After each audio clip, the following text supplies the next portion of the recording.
Hello বন্ধুরা, আসসালামু আলাইকুম। আজকে তোমাদের সামনে নিয়ে আসলাম আমি লাচ্চা সেমাই রেসিপি। তো দুধ লাচ্চা সেমাই আমি একটু ভিন্নভাবে রান্না করব। এটা কিন্তু খেতে একটু মুচমুচে হবে, খুবই মজার এবং খুবই টেস্টি হয়। এই রেসিপিটি তোমরা ফলো করতে পারো।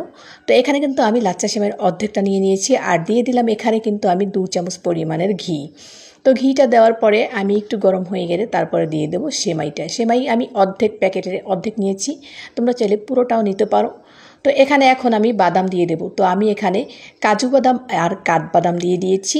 তো সেমাইটা কিন্তু আমি একটু ভেজে নেব ভালোভাবে, যাতে এটা মুচমুচে হয় আর ক্রিস্পি হয়। খেতে কিন্তু এভাবে রান্না করলে অনেকটা টেস্টি বেশি হয়।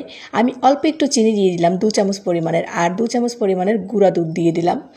এখন এটাকে আবার ভালোভাবে লাড়াচাড়া দিয়ে ভালো করে একদম লাল লাল করে ভেজে নেব। তোমরা দেখে বুঝতেই পারছো। তো এখন আমি দিয়ে দিলাম এখানে 1 লিটার দুধ। তো এখানে দিয়ে দিলাম একটা এলাচ এবং দারচিনি, এটা ফ্লেভারের জন্য দিয়েছি, স্মেলটা খুব সুন্দর আসবে।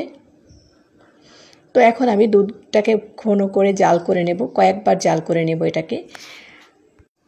এভাবে সেমাই রান্না করলে খেতে কিন্তু একটু ভিন্ন রকম লাগে আর খেতে অনেকটা টেস্টি হয়। তোমরা চাইলে এভাবে রান্না করে খেতে পারো। সব সময় একরকম রান্না খেতে ভালো লাগে না। তো এখানে কিন্তু আমি পরিমাণ মতন চিনি দিয়ে দিলাম।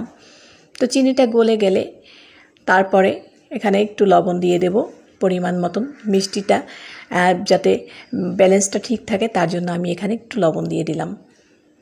আর মিষ্টি জিনিসে একটু লবণ দিতে আমি পছন্দ করি, তোমরা না চাইলে এটা অ্যাভয়েড করতে পারো। তারপরে আমি অনেকক্ষণ জাল করে এটাকে নামিয়ে নিলাম। দুধটা কিন্তু অনেকটা ঘন হয়ে গিয়েছে দেখো। তো এখন আমি দুটা বাটিতে সার্ভ করে দেখাচ্ছি তোমাদের। তো এখানে আমি এখন লাচ্চা সেমাইটা দিয়ে দেব, যেটা আমি ভেজে রেখেছিলাম। তো এখন দিয়ে দিচ্ছি সেটা। এই সেমাইটা কিন্তু অনেকটা ক্রিস্পি হয়, মুচমুচে, খেতে ভালোই লাগে। আর দিয়ে দিলাম এখানে আমি কিশমিশ।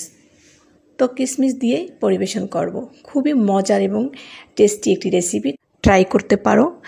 আর ভিডিওটি ভালো লাগলে লাইক ফলো দিয়ে পাশে থেকো। সবাই অনেক বেশি ভালো থেকো। আল্লাহ হাফেজ।